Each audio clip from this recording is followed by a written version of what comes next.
نبي بعده. أما بعد فأعوذ بالله من الشيطان الرجيم. بسم الله الرحمن الرحيم.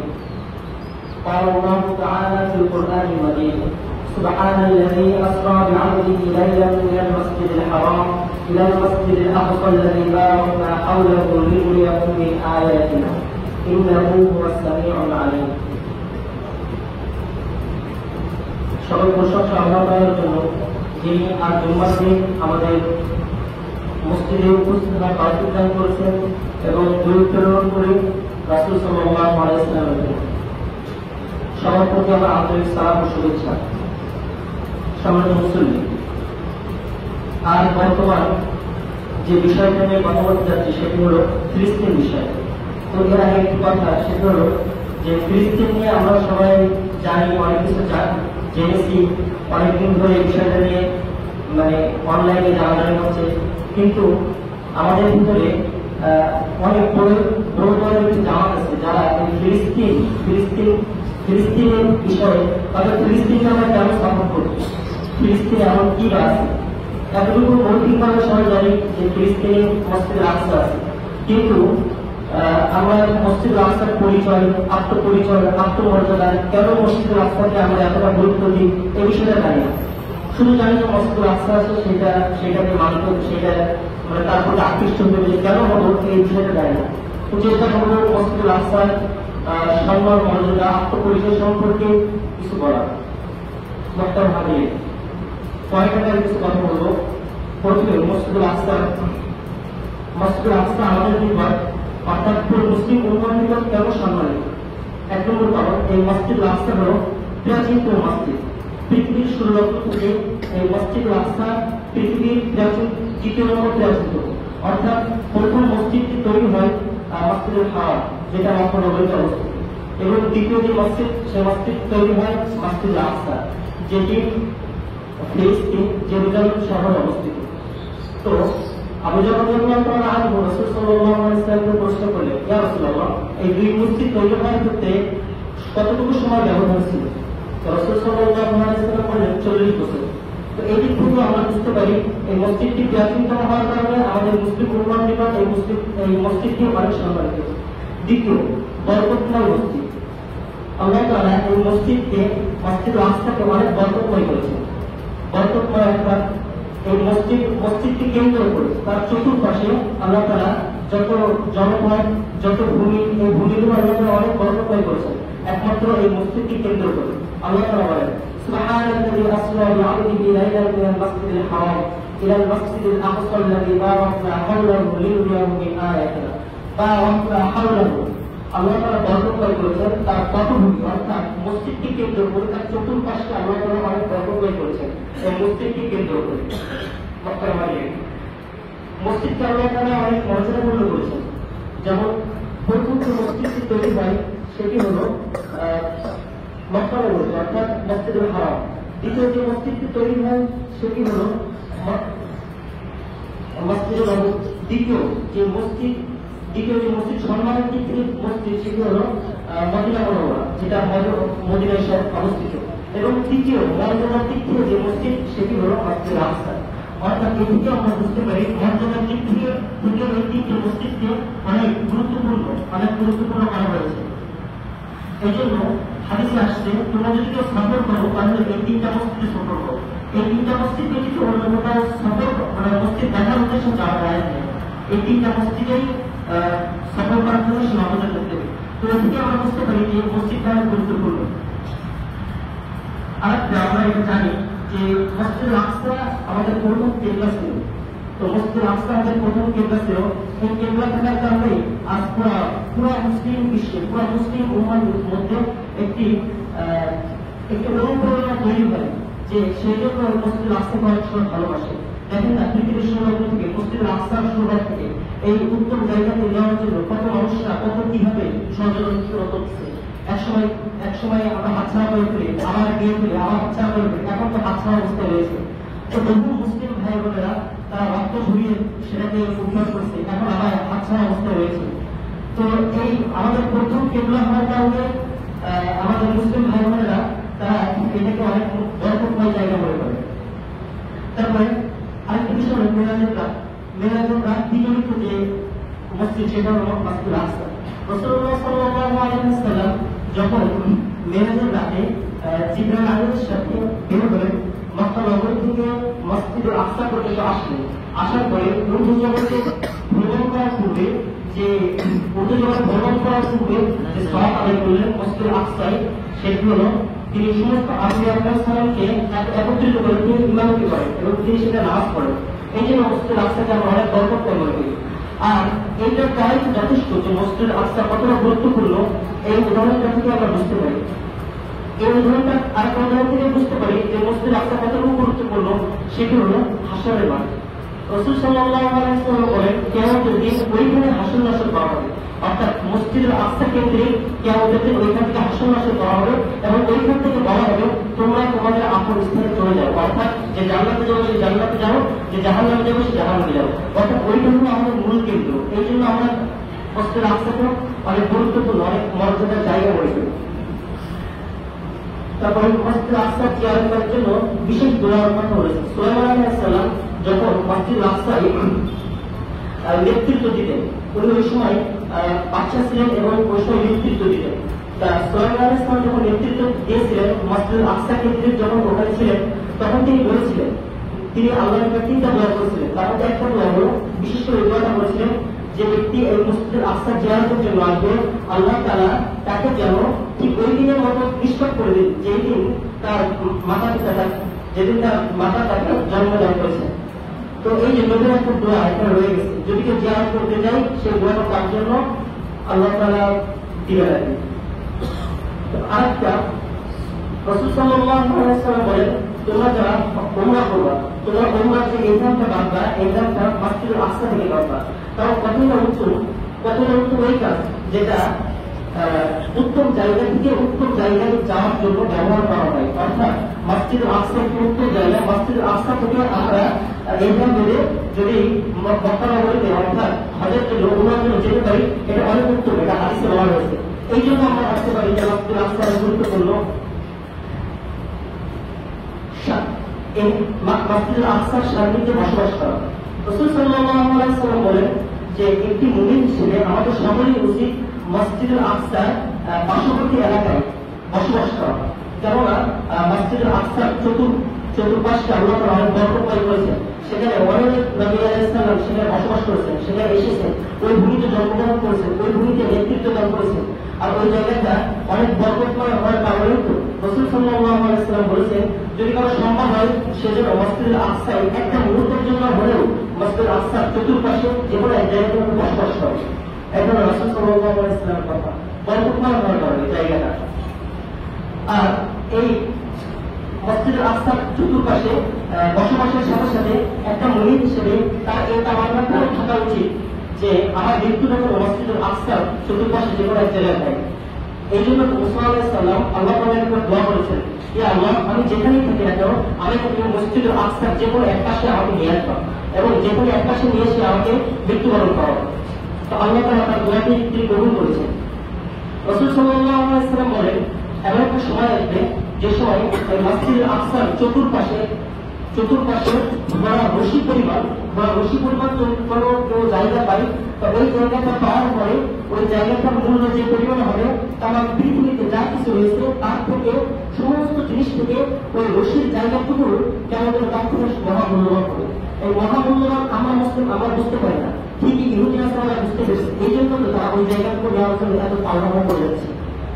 আমাদের জানা উচিত যে মসজিদুল আকসার চতুর্পাশে কতটুকু বরকতময় আল্লাহ তাআলা করেছেন। অবস্থা রাসূল সাল্লাল্লাহু আলাইহি ওয়াসাল্লাম বলেন, আমার উম্মতের মধ্যে এমন একটি দল থাকবে যারা মসজিদুল আকসা এমন একটি দল থাকবে যারা সর্বসময় তারা বিজয়ে বেশি থাকবে, তারা কখনো হক থেকে বিচ্যুতি হবে না এবং কোন শত্রুরা তাদেরকে বিজয়ী দেশ থেকে নিয়ে যেতে পারবে না, অর্থাৎ তারা সর্বসময় বিজয়ের উপর অনড় থাকবে। তো রাসূল সাল্লাল্লাহু আলাইহি ওয়াসাল্লামকে সাহাবারা জিজ্ঞাসা করলেন, ইয়া রাসূলুল্লাহ, সেই জায়গাটা কোন জায়গা? রাসূল সাল্লাল্লাহু আলাইহি ওয়াসাল্লাম বললেন, সেটা হলো বাইতুল মাকদিস, অর্থাৎ যে মসজিদের কথা বলা হচ্ছে হক বাতিলের চূড়ান্ত লড়াই।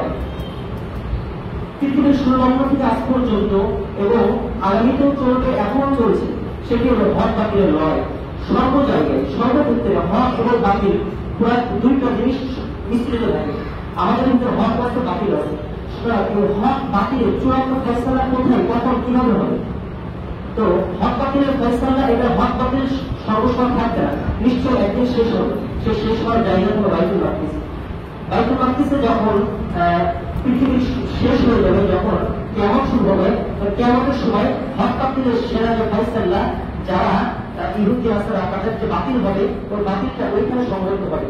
এবং এমনকি সেখানে রাসূল সাল্লাল্লাহু আলাইহি ওয়াসাল্লাম বলেছে, অতক্ষণ পর্যন্ত কিয়ামত হবে না যতক্ষণ পর্যন্ত মুসলিমরা ইহুদি নাসারাদেরকে হত্যা না করে, অর্থাৎ তাদেরকে যুদ্ধ না করে।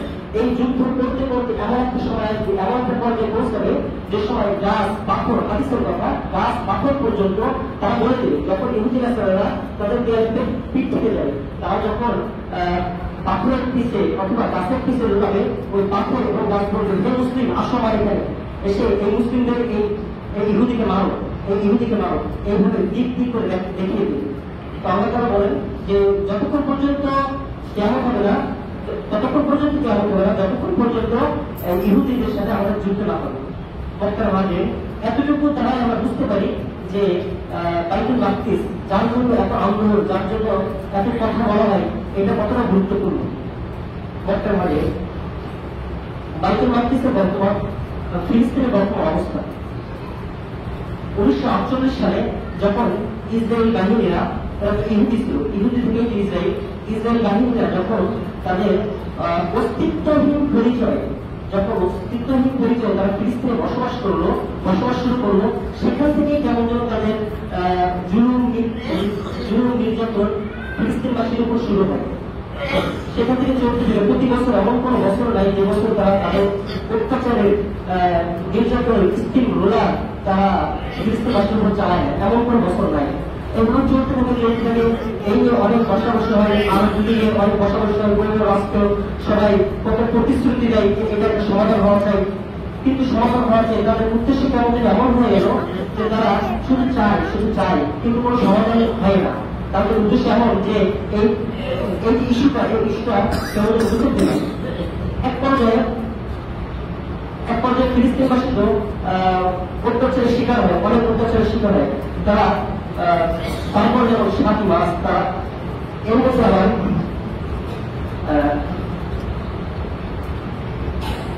মিশর, এর ভিতরে আবার 3টা দেশ মিলে, সিরিয়া, ইরাক এমন 3টা দেশ মিলে ফিলিস্তিনবাসীর উপর যুদ্ধ করে। তো তারা যে যুদ্ধটা করে, তাদের যুদ্ধটা হয় ফিলিস্তিনবাসী, তাদের যুদ্ধটা হয় তখন তারা আরব আগে একত্রিত ছিল, একটা ছিল।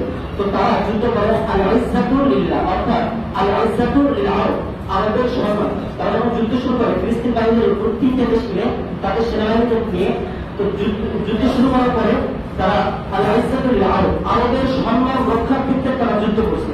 এই যুদ্ধ করতে করতে তারা 6 দিন অতিবাহিত হয়ে যায়।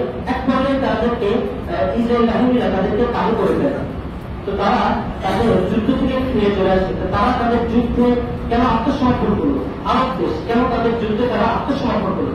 তাদের আত্মসমর্পণ করার কারণ হলো তারা এই যে যুদ্ধটা শুরু করেছে আরবের নামে, আল্লাহর নামে না, আরবের নামে যুদ্ধ, আরবের সম্মানের নামে যুদ্ধ শুরু করার কারণে তারা যুদ্ধের কিন্তু পরাজয় হয়েছে, বিজয় লাভ করতে পারে। ঠিক তেমন ভাবে 7 তারিখে যখন ফিলিস্তিন বাহিনীরা যুদ্ধ শুরু করে, তারা হামাস বাহিনীরা, হামাসের মুক্তিযুদ্ধ বাহিনীরা, আল্লাহ তাআলাকে দান করুক, তারা যখন যুদ্ধ শুরু করে, তাদের যুদ্ধে একমাত্র যুদ্ধ শুরু করে আল-ইজ্জাতু লিল্লাহ, আল্লাহর সম্মানের জন্য, আল্লাহর ঘর, বাইতুল মাকদিস, এই বাইতুল মাকদিসের সম্মানের জন্য তারা যুদ্ধ শুরু করে। এই যুদ্ধ আজও পর্যন্ত চলমান রয়েছে। কিন্তু আজ এই যুদ্ধটা চলছে, আজ আমাদের খবর নেই তারা কিভাবে চলছে। আজকে দেখেন পশ্চিমা মিডিয়াগুলো আজকে ইসরায়েলের অনেক বহু অত্যাচারের কথা তারা আমাদের অনলাইনে লেখা চায় না, কিন্তু ঠিকই আপনার ফিলিস্তিনবাসীদের যা হয় এগুলো সবাই আমাদের পুরো পৃথিবীতে ছড়ানো হয়। তো আমরা শুনতে পাই ফিলিস্তিন বাহিনীরা আজকে এতজন নারী মারা গেছে, এতজন পুরুষ মারা গেছে, শিশু মারা গেছে, বয়স্ক মারা গেছে, কিন্তু এমন কথা কিন্তু খুবই কম শোনা যায় যে হামাস যে যুদ্ধ, যারা যুদ্ধ পরিচালনা করছে তাদের ভিতরে মারা গেছে। শোনা গেলেও দু একজন মারাইছে, কিন্তু ইসরায়েল বাহিনীরা কিন্তু হাজার হাজার মানুষ মারা হচ্ছে, এটা প্রকাশ পাচ্ছে না, এটা আমরা জানি না, এটা আমাদের সামনে আসে না। ইসরায়েল বাহিনীরা অনেক হাজার হাজার মানুষ মারা হচ্ছে, এমনকি তাদের সেনাবাহিনীর যে কমান্ডার পর্যন্ত মারা গেছে, তাদের নিউজ আছে, কিন্তু এগুলো পাবলিক হয় না, বুঝছেন? কিন্তু এখন দেখেন হামাস বাহিনীরা আল্লাহ তারা ঘোষণা করে দেখেন যে হামাস বাহিনীদেরকে তারা মারতে পারে না, তারা খুবই সহজ মারতে পারে। হামাস বাহিনীরা 23 বছর ধরে তাদের কষ্টের টাকা দিয়ে তারা যে অনেক বড় বড় সুরঙ্গ করছে, 50 ফিট পিসের সুরঙ্গ করছে, এটা এক দুজনের মানে কথা, তারা 23 বছর ধরে চেষ্টা করছে। কোনো বোমা যখন বর্ষণ করা হয়, ওই বোমাটা মাটির তলে 30 ফিট পর্যন্ত মানে ভেদ করতে পারে, কিন্তু তাদের সুরঙ্গ হলো 50 ফিট পর্যন্ত, তারা সেই সুরঙ্গকে ভেদ করতে পারে না। তো দেখেন আল্লাহ তারা তাদেরকে সাহায্য করছেন, এই জন্য কিন্তু তারা এভাবে টিকে আছে, এখনো তারা যুদ্ধরত অবস্থায় রয়েছে। আজ ইসরায়েল পৃথিবীতে কত শক্তিশালী, কত পররাষ্ট্র শক্তি, তারপরেও ইসরায়েলের কাছে কিছুই নাই, কিন্তু তারাও আজকে ইসরায়েলের কাছে কোন জিনিসটা তেমন অস্ত্রশস্ত্র নাই, তারপরে তারা যুদ্ধরত অবস্থায় তাদের সাথে রয়ে গেছে। এই জন্য আমরা এখন আমাদের পক্ষে আমরা চেষ্টা করবো আমাদের দিক থেকে তাদেরকে সাহায্য করার, হতে পারে দোয়ার মাধ্যমে, হতে পারে আর্থিকভাবে। আমরা তাদের যেতে পারবো না, আমরা তাদের টাকা দিয়ে সাহায্য করতে পারি না, কিন্তু একটা দোয়া দিয়ে সাহায্য করতে পারি। যেমন আল্লাহ তাআলা বলেন একটা দোয়া আছে, যখন ইউনুস নবী মাছের পেটে গিয়েছিল, তখন ইউনুস নবী আল্লাহ তাআলা এই দোয়ার মধ্যে সহযোগিতা করছে। তো এর মানে আল্লাহ তাআলা বলেন এভাবে আমি মুমিনদেরকে সাহায্য করে থাকি। যদি আমরা মুমিন হয়ে থাকি এবং তাদের জন্য যে দোয়া করি, তবে আল্লাহ তাআলা আমাদের দোয়া কোনোভাবে ফেরত দিবেন না। এবং এইটা না যে ইউনুস নবী মাছের পেটে গিয়েছিল, এই জন্য আল্লাহ তাআলা তাকে সাহায্য করছে, আর আমরা এমন না। অর্থাৎ আল্লাহ তাআলা যে কোনো কেউ যখন কোনো বিপদে পড়বে, আল্লাহ তাআলা তাকে সাহায্য করবে যদি কেউ এই দোয়া করে। তো আমরা সবাই চেষ্টা করবো এই দোয়া করার। এবং সব থেকে আরেকটা আমাদের কাছে যে হাতিয়ারটা রয়েছে সেটা হলো ইহুদিদের পণ্য বয়কট করা। এখানে আমি যে বলা হচ্ছে, আপনারা জানেন চারিদিকে বলা হচ্ছে, তো ইহুদিদের পণ্যকে আমরা অতি মানে সব থেকে বেশি বেশি বয়কট করবো। আল্লাহ তাআলা কোরআনে বলেন وتعاونوا على البر والتقوى ولا تعاونوا على الاثم والعدوان। তোমরা যারা লেট কাজ করে, যারা সীমালঙ্ঘন করে, তোমরা তাদের কাজে সহযোগিতা করো, এবং যারা সীমালঙ্ঘন করে, যারা অত্যাচার করে, তোমরা তাদের সাহায্য করো না। অর্থাৎ আমরা এখন এবং আয়াত থেকে বলবো পুরো পৃথিবীতে বর্তমানে সবথেকে সীমালঙ্ঘন করে হল ইসরায়েল। অর্থাৎ ইসরায়েলকে কোনোভাবে একটা মুমিন মুসলমান সাহায্য করতে পারে না। তো আমাদের সবাই ইমানি দায়িত্বকে তাদের পণ্যকে পরিপূর্ণভাবে বয়কট করা। আল্লাহ তাআলা আমাদের তৌফিক দান করুন। আসসালামু আলাইকুম ওয়া রাহমাতুল্লাহি ওয়া বারাকাতুহু। ব্যানার আমরা সবাই ইস্তেমাল করি।